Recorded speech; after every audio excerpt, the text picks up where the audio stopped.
Class 9th। आज मेरा new chapter start हो गया है, सेल साइकिल, चैप्टर नंबर 5 और लेक्चर नंबर 21 है। सेल साइकिल क्या होता है? सेल साइकिल वो तमाम इवेंट्स है जो एक सेल के बनने के बाद और जब तक वो खुद दो नए सेल्स में डिवाइड नहीं हो जाए और उसके अंदर जितने भी इवेंट्स होते हैं वो सारे क्या होंगे? Cell cycle. यानी कि सेल के अंदर सेल के बनने से लेकर और वो सेल जब तक न्यू नए दो सेल्स बना दे उस दौरान उसके अंदर जितनी भी केमिकल चेंजेस आएंगी वो सारी सेल साइकिल में काउंट होंगी। तो हम क्या कहेंगे? Cell cycle is the series of events, वो सारे इवेंट्स हैं from the time a cell is produce, जब सेल खुद बनता है, until it complete mitosis and produce new cells, यानी उसके बनने से लेकर और उसके नए सेल्स बनाने तक उसमें जितने भी सीरीज ऑफ इवेंट्स होते हैं वो सारे क्या हैं? Cell cycle. अब सेल साइकिल्स में जितने भी इवेंट्स होते हैं उनकी फेजेस हैं।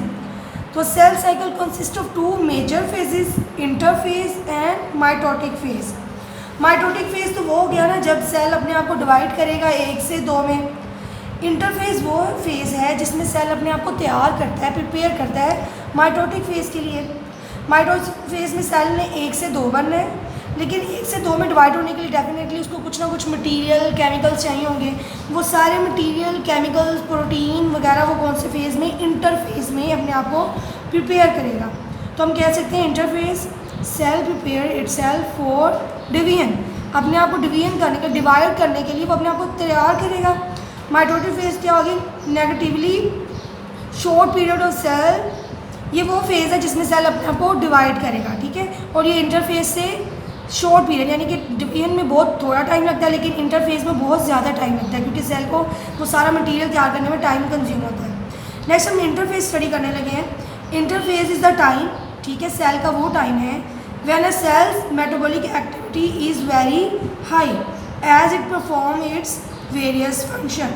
क्या कह रहे हैं इसमें? कह रहे हैं इंटरफेज वो वाली फेज़ है जब सेल की मेटाबॉलिक एक्टिविटी कहते हैं सेल के अंदर होने वाले जो तमाम रिएक्शंस हैं उनको मेटाबॉलिज्म कहते हैं।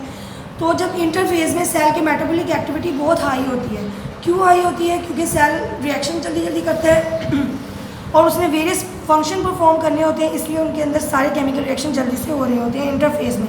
अब इंटरफेज को फर्दर डिवाइड स्टडी करने के लिए 3 फेजेस में डिवाइड किया गया।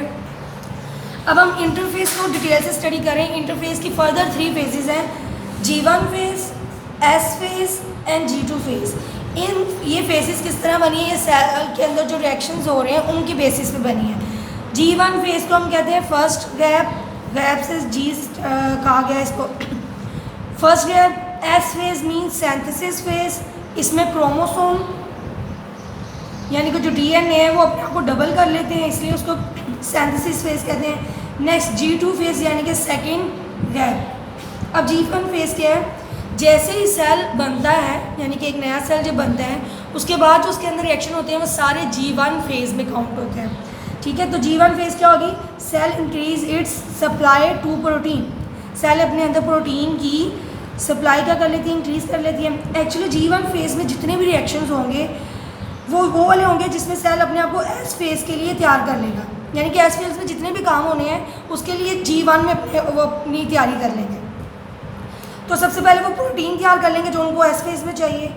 नंबर ऑफ ऑर्गेनल्स इंक्रीज, अब S फेज में जितने भी ऑर्गेनल्स ने वर्किंग करनी है वो सारे G1 फेज में वो रेडी कर लेंगे उनको।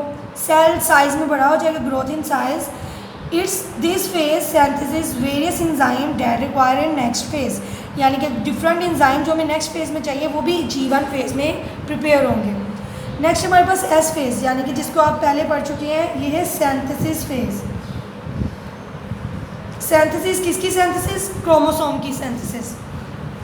तो इसमें हम पढ़ लेते हैं in this phase cell duplicates its chromosome. अब सेल अपने क्रोमोसोम को डुप्लीकेट क्यों करेगा? क्योंकि सेल ने डिवाइड होना है ना, 1 से 2 बनना है और दोनों में क्रोमोसोम चाहिए, तो ज़रूरी है कि सेल अपने आप को पहले अपने क्रोमोसोम को डुप्लीकेट कर ले, डबल कर ले। As a result each chromosome consist of 2 sister chromatids. Chromosome basically क्या इस फेज में पड़े होते हैं इस तरह। अब सेल ने अपने आप को डबल करना है ना, क्रोमोसोम ने अपने आप को डबल करना है, तो वो क्या करेंगे? इस तरह अपने जैसा सेम टू सेम अपने जैसा एक और बना लेंगे, तो इसको हम कहेंगे क्रोमैटिड्स। क्योंकि एक जैसे इसलिए हम इनको कहेंगे सिस्टर क्रोमैटिड्स, ठीक है। और ये एस फेज में सिंथेसिस होता है। ये एमसीक्यूज भी बोर्ड में बहुत ज़्यादा पूछा जाता है। कि क्रोमेटिड या क्रोमोसोम की डुप्लीकेशन किस फेज़ में होती है, वो एस फेज़ में। नेक्स्ट वन हमारे पास है G2 फेज़। अब सेल की क्रोमोसोम की हमारे पास डुप्लीकेशन भी हो गई, इसके लिए जो चीज़ें चाहिए होती हैं वो G1 फेज़ में भी रेडी होगी। अब G2 फेज़ में क्या करेगा, अब G2 फेज़ में यानी कि सेकंड गैप में सेल अपने आप को माइटोसिस के लिए प्रिपेयर करेगा, यानी सेल ने डिवीजन करनी है ना, और डिवीजन करने के लिए उसको जितनी भी प्रोटीन चाहिए वो G2 फेज़ में तैयार कर लेगा।